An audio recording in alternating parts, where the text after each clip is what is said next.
먼저 상황이 여의치 않은데도 강연 원고를 또 작성을 하고 작성된 원고를 영상으로 이렇게 보내준 우리 미룬교에게 다시 한번 박수 한번 부탁드릴게요. 코로나가 많은 수가 되다 보니까 이제 정말 제 곁에 다가온 것 같습니다. 그래서 주변에서 이렇게 코로나 확진된 환자들이 자꾸 발생을 하는데 아무튼 오늘 이 자리에 나온 청년들이든지 오늘 지금 유튜브에서 보고 있는 우리 청년들이 아무튼 이 코로나가 끝날 때까지 서로 좀 주의를 해서 건강하게 이 지금의 위기들을 좀 잘 극복했으면 좋겠다라는 말씀드리고 사실은 오늘 안도영 교우님도 이 자리에 나와서 일기를 발표를 하고 그 일기를 이제 잠깐 제가 말씀을 드리는 시간을 갖고자 했었는데 오늘 부득이하게 코로나 확진 소식이 들려가지고 오늘 제가 좀 대독하고 같이 일기에 대해서 공부해보는 시간 갖도록 하겠습니다. 일기 좀 띄워주시겠어요? 작년 9월 20일 날 쓴 심신작용 처리권에 대해서 썼습니다. 경계 상황으로는 사촌 언니들과 같이 추석 음식 준비를 했다. 음식을 만들고 치울 때 사촌 언니가 내가 하는 게 마음에 들지 않았는지 짜증이 나는 투로 이렇게 저렇게 하라고 했다. 순간 나도 감정이 조금 올라오는 것을 느꼈다. 잔소리를 옆에서 하니까 이제 잔소리인지 아무튼 짜증이 올라왔겠죠? 근데 그것을 올라오는 것을 딱 봤다라는 거예요. 온전한 챙기기, 수양, 감정이 올라오는 것을 알아차리고 침착하게 마음을 가다듬었다. 확 내뱉을 수도 있었는데 감정을 가다듬은 것 같아요. 12의 생각하기, 연구.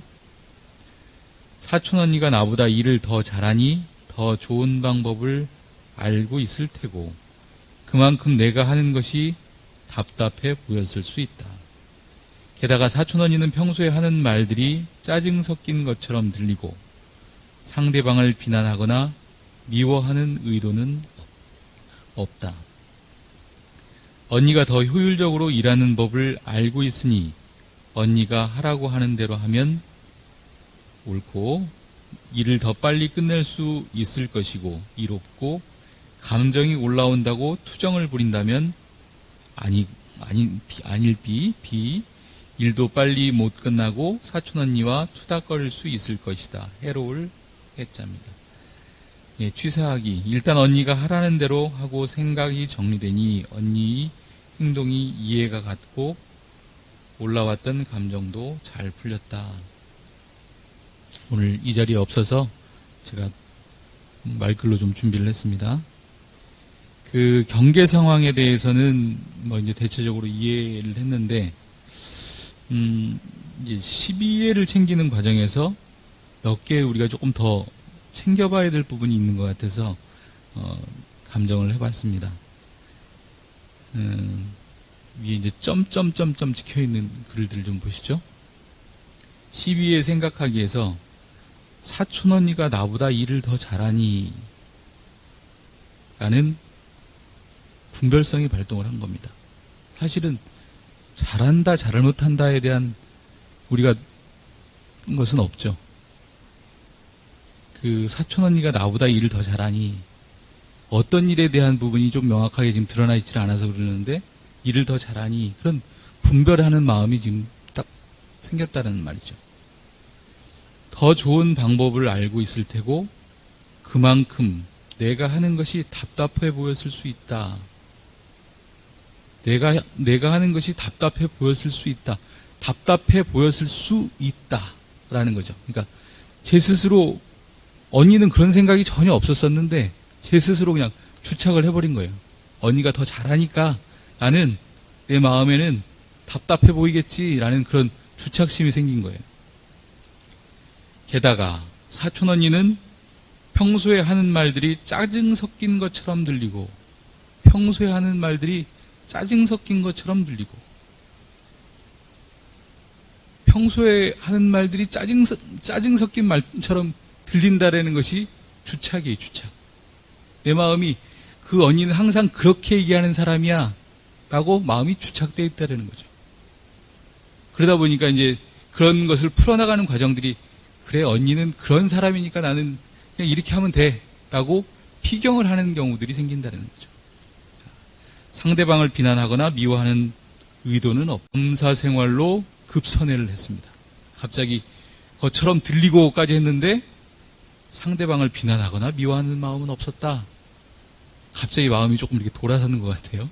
그것은 직접 본인에게 좀 들어봐야 될 것 같은데 원망 생활을 갑자기 감사 생활로 이렇게 돌린 그런 면들이 좀 보여요. 일단 언니가 하라는 대로 하고 생각이 정리되니 언니 행동이 이해가 갔고 올라왔던 감정도 잘 풀렸다.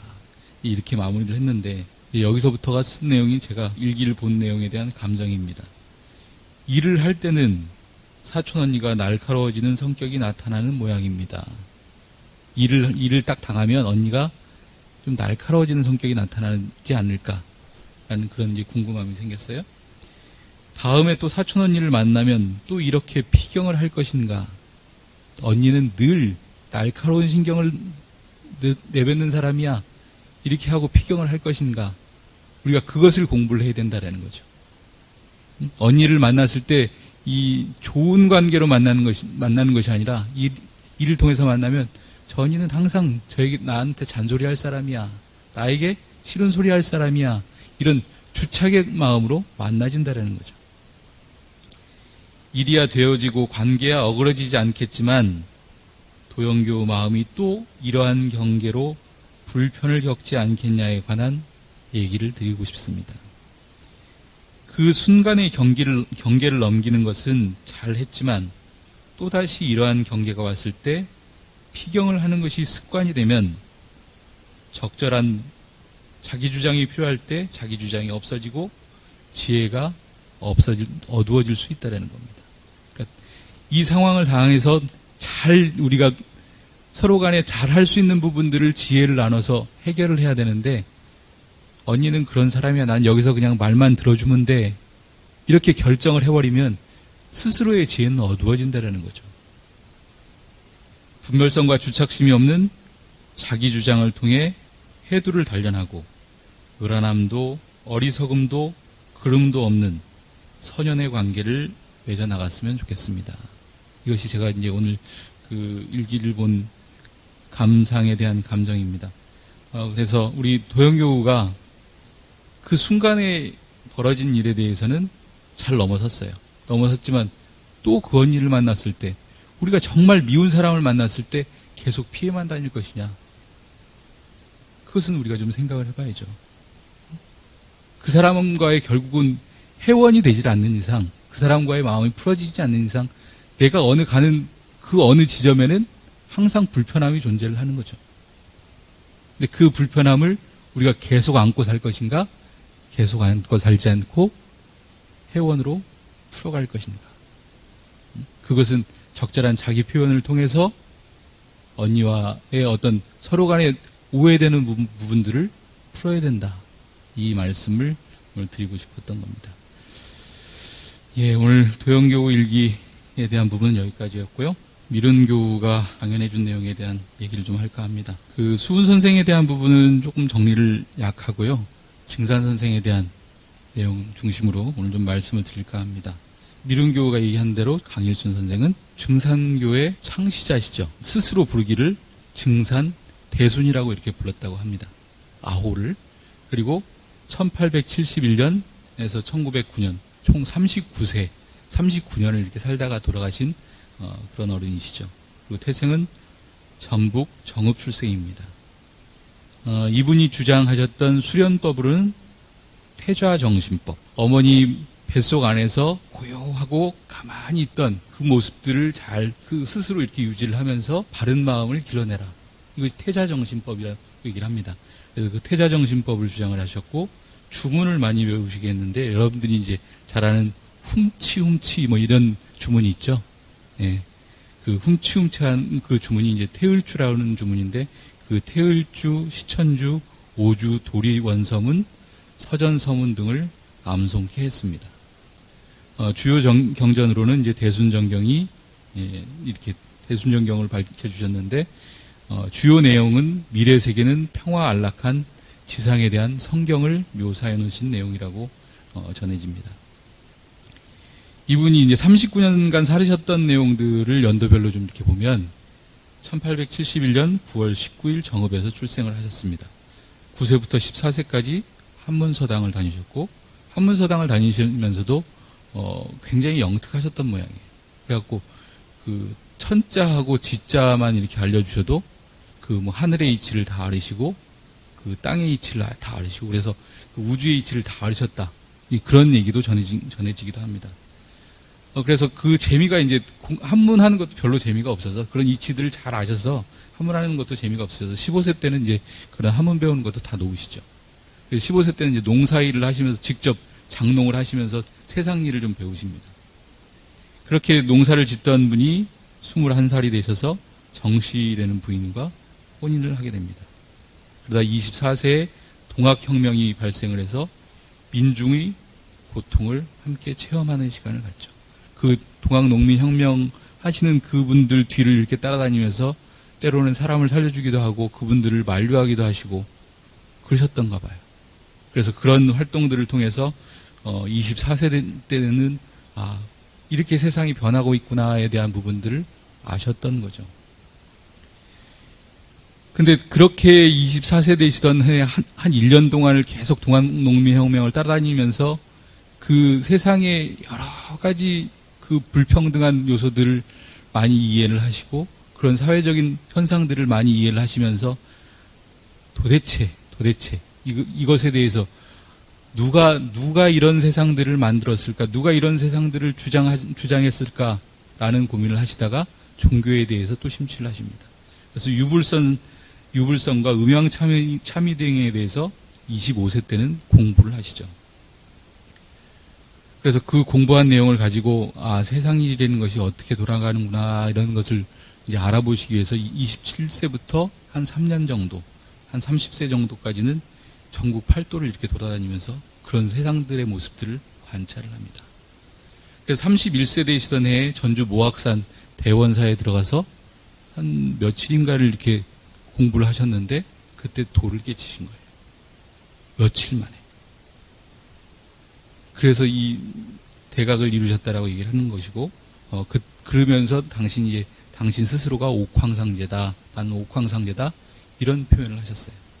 그렇게 하시고 이제 31세부터 한 9년간을 당신이 이제 여러 그 증산도라는 것을 펼치시기 위해서 활동을 많이 하셨죠. 근데 주로 활동하신 내용을 보면 이적을 표현을 하셨고, 그리고 때로는 세상의 운세들을 얘기를 하셨고, 그런 내용들을 얘기를 하셨어요.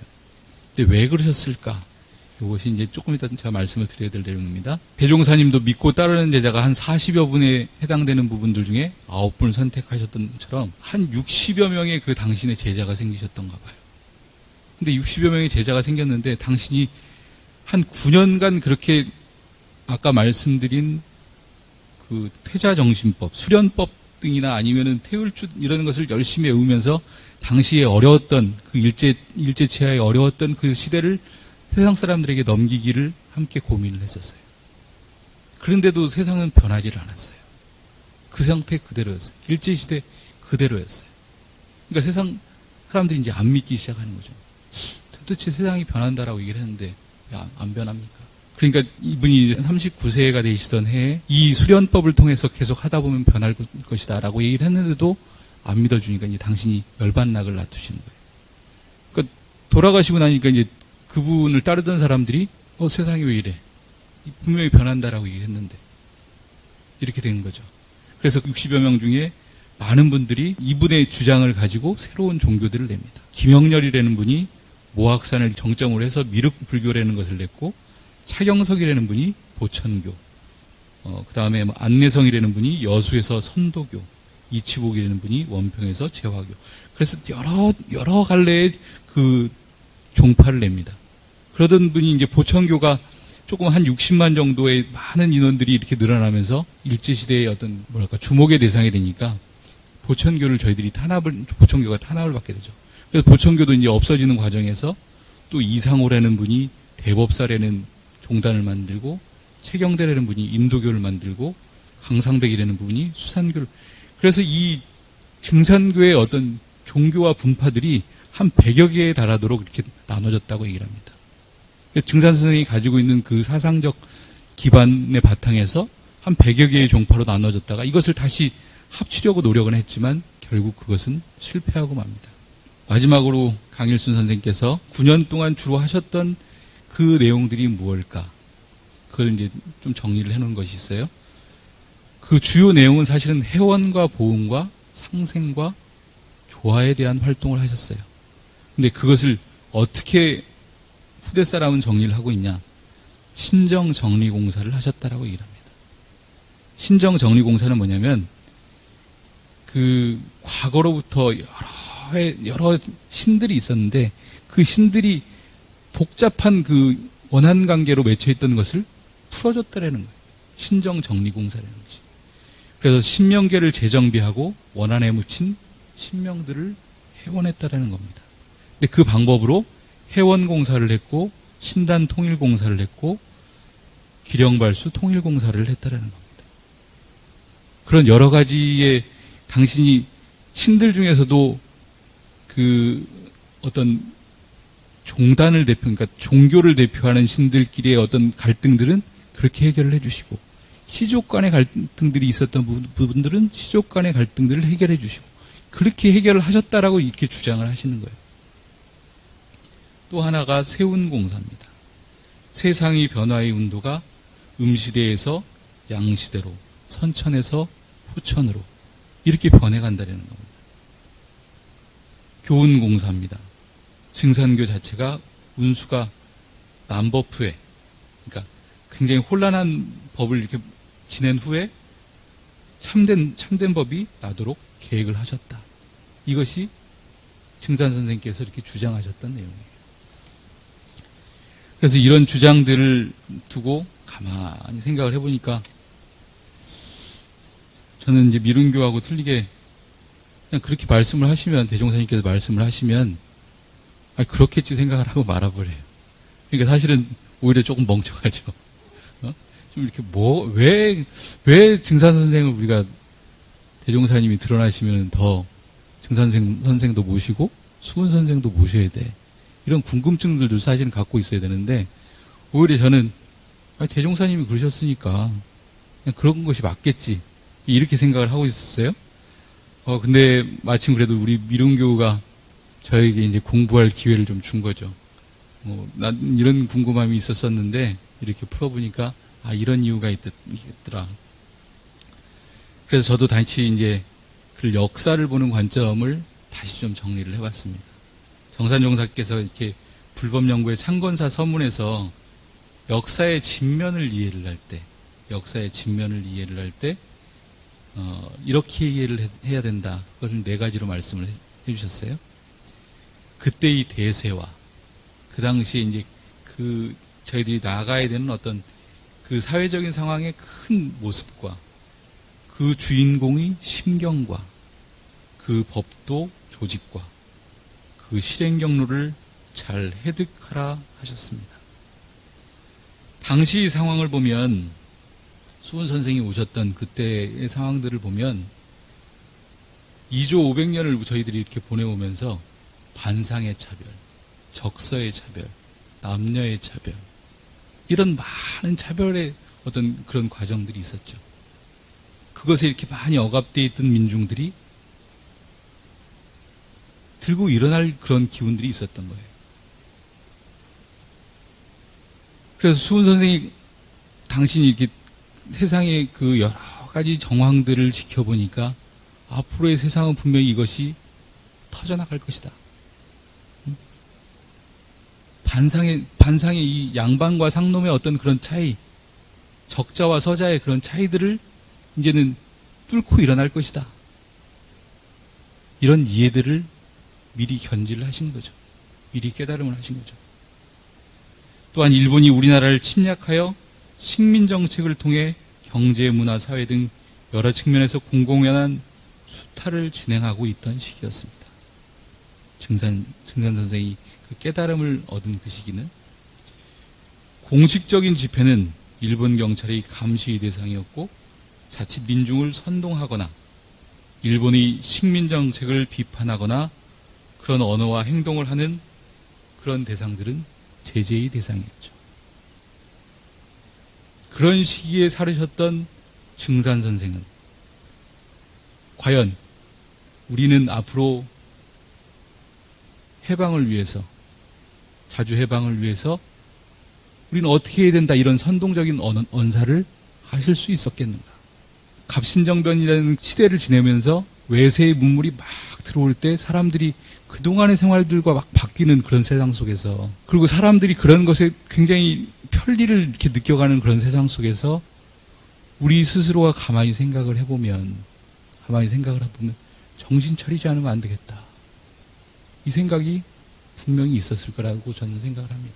이런 와중에 대중의 민심에 희망을 불어넣었어야 했고, 밀려오는 새로운 서구 문명의 자칫 정신을 빼앗기지 않을 방법과 일본의 침략 야욕에 저항해야 했던 그런 시기였을 거라고 생각을 합니다. 저희들이 신년이 되면 새로운 다짐을 하죠. 어제까지는 사실은 12월 31일 작년이라고 얘기를 하고, 하루를 지나서 1월 1일이 됐을 때 신년이 되면서 새로운 다짐을 하죠. 그런 것처럼 우리 미륵교가 얘기한 1924년은 갑자년이었습니다. 우주의 기운이 돌아가는 그것을 60갑자라고 얘기를 하죠.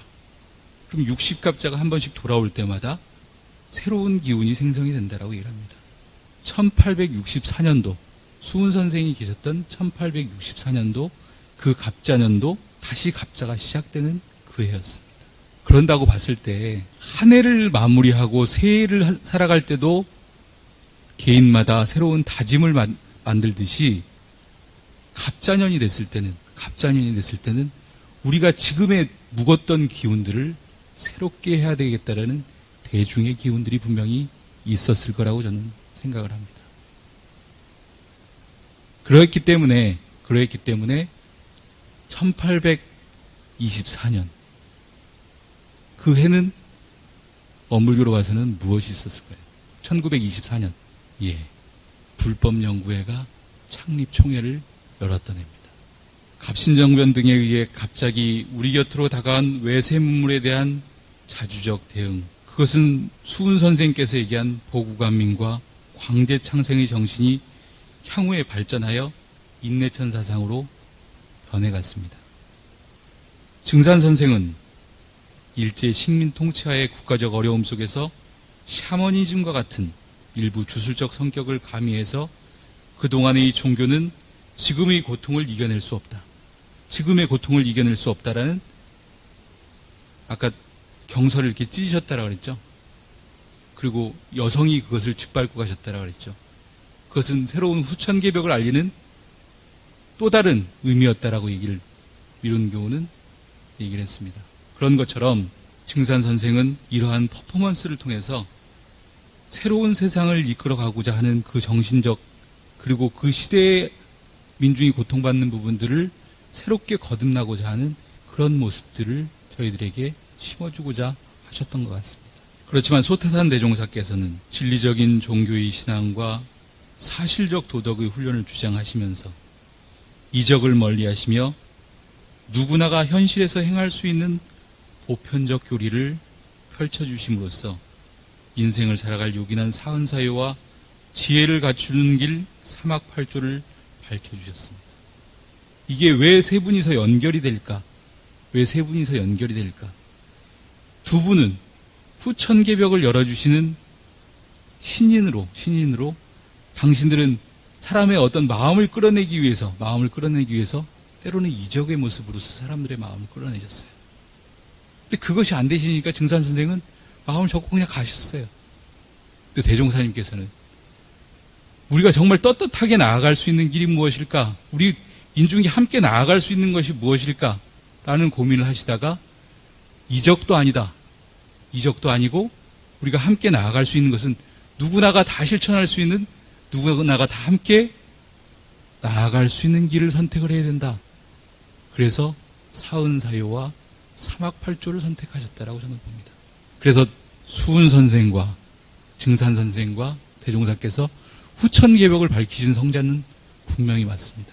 그러나 그 밝히시는 방법은, 정말 대중을 이끌고자 했던 방법은 증산 선생은 이적이나 퍼포먼스나 그런 모습이었다라 그러면 소태산 대종사께서는 누구나가 다 할 수 있는, 누구나가 함께 떳떳하고 은혜로운 세상을 만들어 나갈 수 있는 그 길을 선택하셨기 때문에 변이품 31장과 32장에서는 우리 회상이 더욱 드러날수록 증산 선생도 수은 선생도 함께 우리가 받들어야 될 신인이다, 이렇게 말씀해 주셨다라고 저는 감히 얘기를 해봅니다.